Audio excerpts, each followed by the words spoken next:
Today's video, I'm going to do a major upgrade to the truck. Something I considered, I don't know, 2 years ago, but for whatever reason, I wasn't sure about doing it. But I've been following American Iron Off-Road for a long time now. And I'm continuously seeing daily how the ball joint delete systems are working so well in whatever axle you put them in.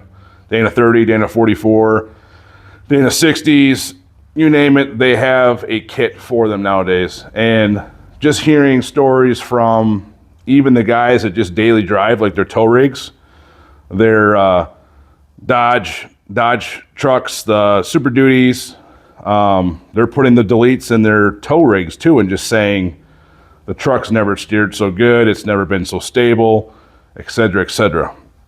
So in the off-road world, a ball joint delete does all of that, but then way more. Obviously off-road, huge tires, torque, crawling over obstacles, there's a lot more stress going on in that part of the axle. Turning, hydro assist, full hydro, not to mention, if you do get unlucky and blow a U-joint very easily can push the ball joint up and out, and then you have your whole front corner of your truck just dangling. And if you're on the trail, that's definitely going to be a scenario that I would never want to be in. I did install the Dynatrac rebuildable ball joints. I felt like that was the best option to do without going to deletes. Again, I still can't explain my reasoning for just not going straight to the deletes to begin with. But now, as you can tell in my hand, I have them. I've had them on the shelf for a couple weeks now. The more and more we wheel, I'm seeing more and more of the bad stories and situations online where regular ball joints are failing, and then the situation that they're getting into, trying to get that rig off the trail. I want to prevent that issue before it happens. And then also, I've heard just the steering is just improved, everything's tighter, everything's better. And then the benefit with the set I have, on the Super Duty 05 and up, there's a top alignment bushing that you can adjust or set your caster, camber, etc. So right now with the Dynatracs, I'm running a 1.5 degree bushing to add more negative caster, because I've had to, I wanted to point my Dana 60's pinion up more for better drive shaft angle, especially at full droop. So with gaining correct pinion angle or better pinion angle, I had to give up my caster. Again, I don't drive the truck a ton on the road. Off-road, on the trails, obstacles, caster, I don't think you can really tell a difference. But on the road, obviously you do.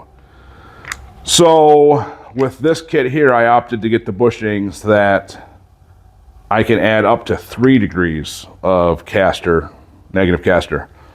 So I'm actually going to be adding another 1.5 on top of what I've had. So I'm gaining another 1.5 degrees of negative caster. So I'm super excited about that. It does drive pretty good on the road. But I feel like the combination of just having the deletes in general and then having that extra caster, it's going to be even that much better. So let's get started. All right, let's take a look at these things. So again, from American Iron Off-Road, this is my ball joint delete kit, upper and lowers for my 05 Plus Super Duty Dana 60. These are the top ones. This thing with the slit is the adjustable bushing. And basically, which I'll cover later on in the video, there's instructions on which way to point the opening, and then you grind a flat spot on one of 4 corners to give you the caster, camber, etc. that you want. So obviously I'll cover that when I get to it. These are high clearance. These are these will fit the 1550 U-joints, which is what I run. No issue. So I'm super excited. I mean, these things are just massive. And then here's the lower right here. And again, the cool thing with these are they're 100% rebuildable. And I have seen over and over and over how amazing the customer service is. Josh just does an amazing job. I mean, he goes above and beyond. I mean, there's situations that I've seen where I can't even believe he's trying to help someone because that person's being just so ridiculous. But Josh has just been amazing. So I know not only do I have a quality product, I know that the guy behind the scene is just amazing. So you need a 3/4 inch, 19 millimeter, whichever hex. I just ordered one of these off Amazon because I had another order going. So I got an impact 3/4 inch. So that'll be used to do the install.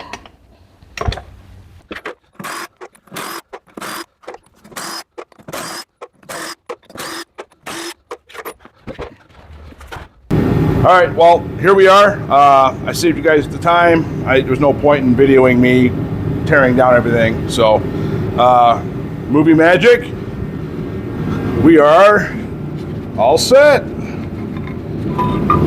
All done. So it's been really cold here in Michigan. So these are basically are already frozen, but I disassembled them from all their bolts and hardware, and I've had them in the freezer again. So I got the Reid knuckles all cleaned up, nice and clean.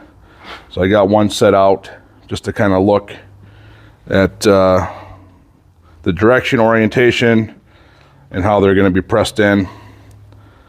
So this one's the top with the knurled surface, and then the bottom one's right here. This has the groove for the snap ring, and there's a little bit of a ledge. So I know that the bottom one goes in from the inside out. I'm just going to double check which direction they want these ones to go in. All right, just verified. So they come in from the top. So we'll have this little bit of a shoulder will be sticking up from the top. So it'll be flush mount. All right, let's get the press situated and get these going in. All right, get the first one done. So whenever I do ball joints, I always do the bottom one first. So again, the bottom one pushes in from the inside out. So I just rig up the ball joint press.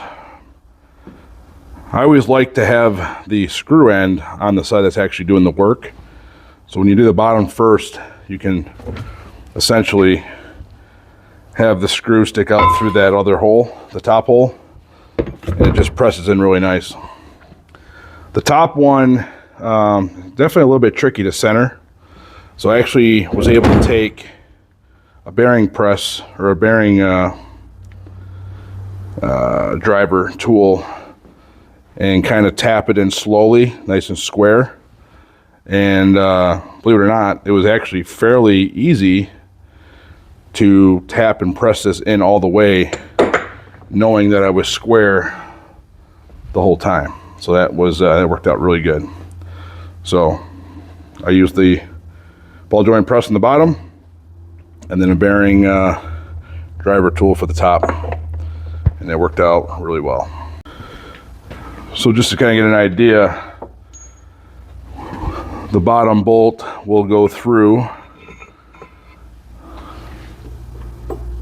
Well, I guess I should have put anyway, there's a O-ring and a washer that sit on top of the bearing. So then the bolt goes through. And then this right here, this cone piece takes the place of the cone on the original ball joint, OEM style. So that goes through like so. And then there's just enough to stick through. And then you got the nut. The top,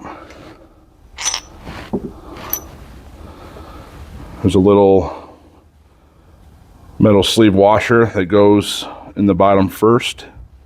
Well, not first, but same thing on the top. There's an O-ring and a washer that sit on top of the bearing. You got this bushing. I have the 3-degree one, so I can, I'm planning on running up to a 3-degree added negative caster. So that'll sit in the inner C on the axle. There's a little collar that goes in the bolt that then goes in so. And then this all sticks through here. And then the nut is essentially recessed in the bottom here. So since I'm running 1550 U-joints, it's going to work out perfect. Here's the other knuckle showing how I got this set up. So it goes right through the hole of the top. It doesn't touch anything. So get this pressed in.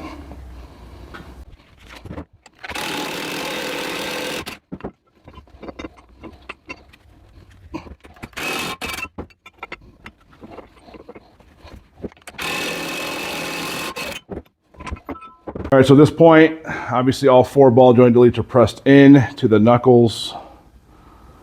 And I went ahead and have them in place with the lower bolt, with all the hardware in where it's supposed to be in the correct order.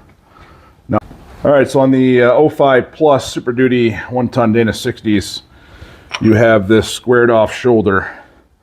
That is where the factory bushings sit up against, and that's where we're going to take this bushing and figure out what side we are going to make a flat spot on.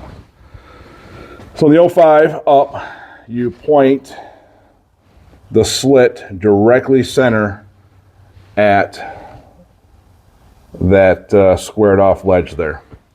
On the driver's side, you rotate 90 degrees from your starting point. That's your starting point.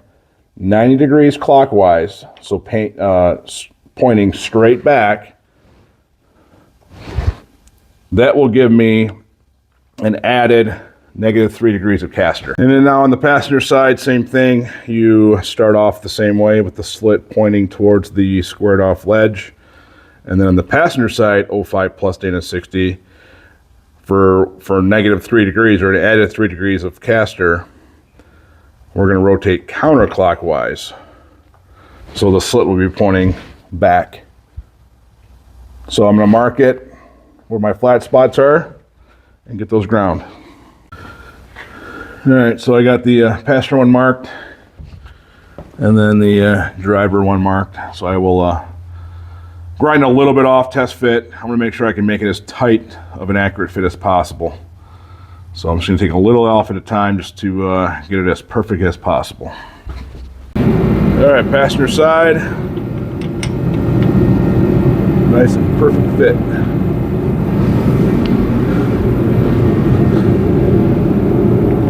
Driver's side as well.